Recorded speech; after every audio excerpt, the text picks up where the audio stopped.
Սիրելի պատանի հայրենակիցներ, Աստծուն ճանաչելը սքանչելի ճանապարհորդություն է։ Գիտես, որ Աստված ուզում է ամեն օր ժամանակ անցկացնես իր հետ։ Մենք Աստծո հետ անցկացրած այդ յուրահատուկ պահը անվանում ենք մենիկ պահ։ Դա մի պահ է, երբ նստում ես մի հանդարտ վայրում, կարդում եւ մտածում ես Աստծո մասին, աղոթքի միջոցով խոսում ես նրա հետ։ Սիրելի պատանիներ, հրաշալի հաղորդակցություն հաղորդաշարը պատասխանում է հարցերի, որոնք կարող են առաջանալ քո մեջ։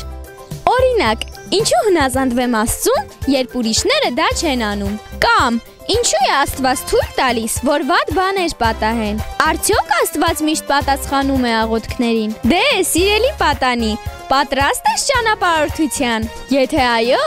ապա հետևիր հրաշալի հաղորդակցություն հաղորդաշարին։ Բարև ձեզ սիրելի պատանիներ, Արարատ TV-ի եթերում կրկին հրաշալի հաղորդակցությունն է։ Մեր այսօրվա թեմաներն են. ով է աշխատասերը եւ ինչ է լինում, երբ ես աշխատասեր եմ։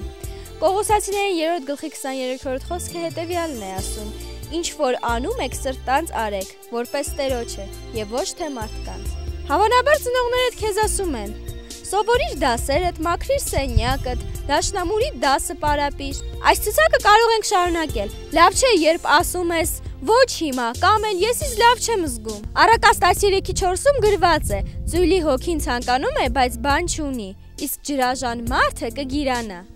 Ծույլ մարդը չի կարող վաստակել այն, ինչ ուզում է, քանի որ չի աշխատում, իսկ աշխատասեր մարդը ջանասիրաբար հասնում է իր ուզած գործին։ Աշխատասեր մարդը, երբ սեղանից վեր է կենում, լվանում է իր կերած ափսեն, ոչ թե դժգոհությունից նստում է եւ քիթը կախում է։ Աշխատասեր մարդը ժամանակին է արթնանում, ոչ թե այնքան է ուշանում, որ նույնիսկ անկողինը հարդարելու ժամանակ չունենա։ Աշխատասեր մարդը իր հագուստների մասին հոգ է տանում, ոչ թե թափթփում է այս եւ այն կողմ։ Այս ամենի համար շատ ժամանակ հարկավոր չէ։ Եղիր աշխատասեր։ Անհրաժեշտ է, որ դու նաև աշխատասեր լինես ոչ միայն մարդկանց առջև, այլ նաև Աստծո համար։ Մի դժգոհիր, երբ ուզում ես որևիցե բան անել։ Արա լավագույնը, որովհետև Աստված ուզում է, որ դու այդպես վարվես։ Երբ ծուլանում ես, հիշիր Կողոսացիներին 3-րդ գլխի 23-րդ խոսքը, որը ես մի քիչ առաջ ասացի։ Կարդա այն, այնուհետև առաջ անցիր։ Աստված ասում է, որ մենք նայենք մրջյուններին։ Նրանք շատ աշխատասեր են, իսկապես ոչ ոք մրջյուններին չի ասում. այսպես արեք, կամ էլ այստեղ գնացեք։ Մրջյունները այդպես են անում, քանի որ այդպես է պետք, եւ նրանց համար այդպես լավ է։ Նրանք ամռանը կերակուր են հավաքում, որպեսզի ձմռանը խնդիր չունենան։ Ոչ ոք մրջյուններին չի ասում. հիանալի աշխատանք է, կամ էլ թող վճարեմ քեզ։ Մրջյունները շարունակ աշխատում են, չնայած այն բանի, որ ոչ ոք ուշադրություն չի դարձնում նրանց վրա։